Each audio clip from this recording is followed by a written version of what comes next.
I told him not to touch the trailer. I warned him more than once, but he didn't listen. And when he finally reached for the lock, the siren went off. Loud, piercing, impossible to ignore. It shattered the quiet of the neighborhood and sent everyone rushing outside to see what was happening. Why would someone booby-trap a trailer? It's a question I've been asked a lot since that day. The answer isn't what most people expect. I'm a veteran. I served my country, and this trailer was more than just a piece of equipment. It was part of my life, my peace of mind. And yes, it was protected by a legal, military-grade system designed to stop anyone from messing with it. But that didn't stop the homeowners association officer from trying. What happened next? Well, it turned into something nobody in our quiet little neighborhood could have imagined. After years of serving overseas, I finally decided it was time to settle down. I wanted a quiet place where I could breathe, think, and just live without constant noise or chaos. That's how I ended up buying a small house in a suburban neighborhood. One of those places where everyone seems to mow their lawns on Saturday morning and nod politely when they pass by. One of the things I brought with me was my military trailer. It wasn't some junky old thing rusting away. No, this trailer was built tough, solid metal frame, heavy-duty tires, and packed with all the gear I needed for camping, emergencies, or just a quick getaway. I kept it parked neatly in my driveway, well within my property lines, locked up tight, and cared for like it was a prized possession, because to me it was. At first, the HOA seemed reasonable enough. The president and officers were friendly, greeting me at the community meetings and explaining the neighborhood rules. But behind those smiles was a strict code of rules that seemed to get more complicated with every meeting. The kind of rules designed to control and micromanage. Then there was Carl. He was one of the HOA officers, the kind of guy who loved power a little too much. He took his job seriously, too seriously. From the start, Carl seemed to have it out for me and that trailer. He'd watch it every chance he got, make notes, and sometimes drop by unannounced to inspect things. I thought maybe it was just small-town paranoia, but Carl quickly became a problem. He started sending me letters about the trailer not fitting with the community aesthetics. That was the beginning of a long, frustrating battle I never expected to face in what I thought would be my peaceful new home. Carl's demands started small but quickly grew into a full-blown problem. One afternoon, he showed up at my door, clipboard in hand, eyes sharp and cold. "You need to move that trailer," he said flatly. "It's against HOA rules. It's an eyesore and lowers property values." I looked him in the eye and calmly told him, "This trailer is parked on my property, within the legal boundaries. It's registered with the DMV, and under state law, veterans like me have the right to keep it here. There's nothing illegal about it." He shook his head like he hadn't heard a word I said. "Rules are rules," he snapped. "I'll be sending you a formal notice." And he did. Letters began to pile up in my mailbox. Warnings about fines, threats of towing, claims that the trailer violated community standards. I responded each time, explaining my rights, showing my registration papers, and even the clause protecting veterans from certain restrictions. But Carl wasn't backing down. One morning, I got a call from the towing company. They said they were coming to haul the trailer away. I told them, good luck with that. See, the trailer wasn't just locked, it was blocked legally by my truck and my other vehicles, all parked on my property. They couldn't get a tow hook on it without trespassing and possibly damaging my stuff. That wasn't all. I had warned Carl from the start, though he chose to ignore me. I told him not to touch the trailer, because it was rigged with what I called a legal booby-trapped system.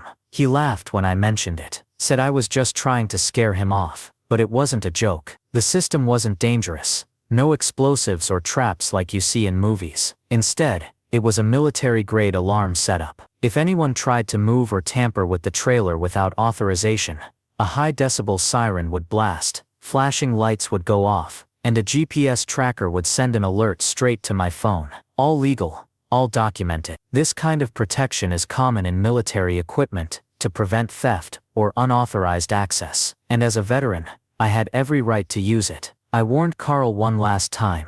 If you try to move this trailer, the alarm will go off. It's loud, it's embarrassing, and it's legal. But Carl was convinced he could outsmart me. He was determined to get that trailer off the street, no matter what. That's when things took a turn I never expected. The booby trap I mentioned wasn't some kind of dangerous explosive or something out of an action movie. It was much simpler, and much more effective. What I had installed was a military-grade alarm system, designed specifically for equipment like my trailer. It wasn't illegal or harmful. Instead, it was a smart security setup made to protect against theft or tampering. Here's how it worked. If anyone tried to unlock, move, or mess with the trailer without the proper code or key, the system would trigger immediately. A loud, ear-piercing siren would blast out, loud enough to be heard for blocks. At the same time, bright flashing lights on the trailer would turn on, making it impossible to ignore. And just to make sure I was always in the loop, the system was linked to a GPS tracker that sent instant alerts straight to my phone. This setup wasn't just a personal choice. It's a tool many veterans use to protect their property. Under both state and federal law, veterans have the right to safeguard their equipment this way, especially trailers and vehicles used for emergency preparedness or service-related activities. I had all the paperwork ready to prove it: registration for the trailer, documentation on the alarm system, and even letters from local authorities confirming the legality of my setup. Still, when I warned Carl about the alarm system, he just chuckled. "You're bluffing," he said. "There's no way you've got some fancy military alarm here." I tried to explain again, calmly, clearly, what would happen if he tried to move the trailer. But Carl was stubborn. He thought he could push me around, that the HOA rules gave him the final say. I knew better. I had served. I knew how to stand my ground. But even I didn't expect just how loudly that alarm would sound, or how quickly the entire neighborhood would find out that day. One evening, I wasn't home. I had gone out to run errands, expecting to return to a quiet night. What I didn't know was that Carl had decided it was the perfect time to act. Around dusk, under the cover of fading light, Carl quietly made his way to my driveway. He had been watching for a chance like this, when no one would see him. Maybe he thought the trailer would be an easy target, just sitting there, waiting to be moved. He crouched next to the trailer's lock, pulling out some tools he'd brought with him. His face was tense, focused on breaking the seal. I imagine he thought it would be quick and painless. But then, almost immediately, everything exploded into chaos. The moment Carl touched the lock, the siren blasted out, loud, sharp, and terrifying. It was like nothing anyone in the neighborhood had ever heard before. The flashing lights on the trailer cut through the growing darkness, strobing wildly. The siren echoed down the street, setting off car alarms and waking people from their homes. Doors slammed open, and neighbors stepped outside, confusion and alarm written across their faces. Some grabbed their phones, calling the police or just trying to figure out what was happening.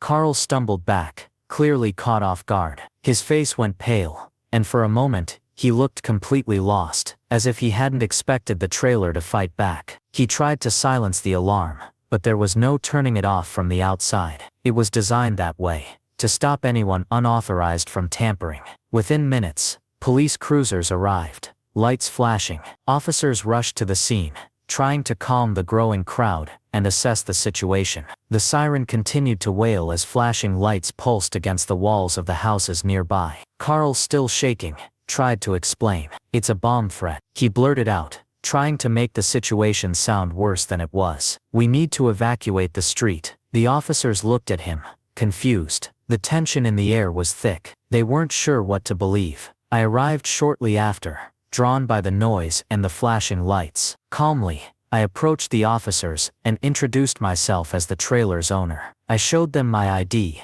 veteran status, and all the paperwork: trailer registration, alarm system documentation, and the legal letters protecting my rights. The police reviewed everything carefully. After a few tense moments, they told Carl his claims were unfounded. The booby trap was simply a legal security system, designed to protect property. They said the siren and lights were loud, but lawful, and meant to deter theft or tampering. Carl's face twisted in embarrassment as the officers told him he had acted without cause and could face consequences for attempting to interfere with legally protected property. The neighborhood was buzzing, neighbors whispering and pointing. Some were surprised, others clearly impressed. No one had expected the quiet man with the military trailer to come out on top like this. That night changed everything. Carl's power within the HOA began to crumble, and the story of the Booby-Trapped trailer spread throughout the community like wildfire. And me? I finally felt like my home and my trailer were truly safe. The morning after the siren incident, the neighborhood was buzzing like never before. Carl was humiliated. The man who had so confidently marched around the community, telling everyone what they could and couldn't do, was now the subject of whispered jokes and sideways glances. The loud alarm had exposed him as reckless and ill-prepared, and he had no way to spin it. At the next HOA meeting, the tension was thick. The members were divided. Some still supported Carl, loyal to the idea of keeping the neighborhood looking perfect. But many others were embarrassed that their officer had overstepped so badly and caused such chaos. The story of the Booby-Trapped trailer had spread fast, and it wasn't painting the HOA in a good light. Word spread beyond the neighborhood too. Local social media pages picked up the story. Videos and posts showed Carl stumbling back from the trailer as the alarm blared. People from nearby areas were amazed, some even applauding the veteran's smart move to protect his property. The internet made sure the story didn't die down quickly. Carl, stung by the public embarrassment, tried to turn the tables. He threatened legal action, claiming harassment, defamation, even trespassing. But when he took it to court, the legal system sided firmly with me. All the paperwork I had was airtight. The trailer was legally registered, the alarm system completely lawful, and my rights as a veteran protected under state and federal laws. The court dismissed Carl's claims quickly. He wasn't just losing a battle with me, he was losing his credibility. Faced with this blow, the HOA was forced to act. Their old strict rules suddenly looked outdated and impossible to enforce without stepping on legal toes. The board called for a re-evaluation of the community guidelines. They hired a lawyer to make sure future rules would respect residents' rights, especially those of veterans and emergency responders. Over time, some neighbors reached out to me. They admitted they had been too quick to judge or too silent while Carl pushed his agenda. A few even apologized for not standing up sooner. Gradually, I started to build new connections, neighbors who respected my service and understood why I had to protect my trailer. What began as a confrontation turned into a turning point for the whole neighborhood. The community learned a valuable lesson about respect, rights, and the importance of standing up for what's legal and just. Carl, he slowly faded from influence, his threats and anger losing their power. The neighborhood was changing, and I was ready to finally call it home, with my trailer safely parked exactly where it belonged. A few months after the chaos died down, the HOA held elections for new leadership. The tension from the last year had made everyone rethink who should be in charge. To many people's surprise, the new president wasn't someone obsessed with strict rules or control. It was a retired firefighter named Linda. Linda understood things differently. She knew the value of being prepared for emergencies, having the right gear, and respecting those who had served. When she took over, one of her first moves was to push for a revision of the HOA rules. Under her leadership,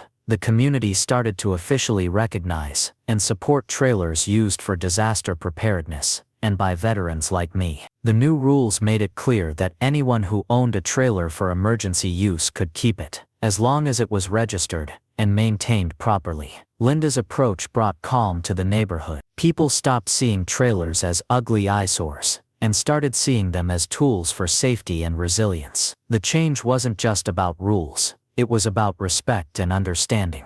As for Carl, he couldn't handle the shift. His influence faded fast, and the embarrassment from the siren incident followed him like a shadow. Within a few months, he packed up and moved away, unable to bear the loss of power and the way neighbors quietly talked about what had happened. With Carl gone and the HOA rules rewritten, my life in the neighborhood grew peaceful. I even found myself becoming an unofficial mentor for other veterans who moved in, helping them understand their rights and how to protect their property. Looking back, it's strange how something as loud and shocking as a siren could bring about quiet justice. Sometimes, standing your ground is the only way to make people listen and to change a community for the better. In the end, the trailer stayed right where it belonged, and so did I. Finally at peace, in a place I could call home. Sometimes, the loudest alarm is what wakes people up, not just to noise, but to truth. In my case, It wasn't just about protecting a trailer. It was about standing up for what's right, for respect, and for justice. Sometimes, you have to make some noise to make people listen. If you enjoyed this story, don't forget to like, comment, subscribe, and share this video. We share true emotional stories every week, and maybe, just maybe, your story will be next.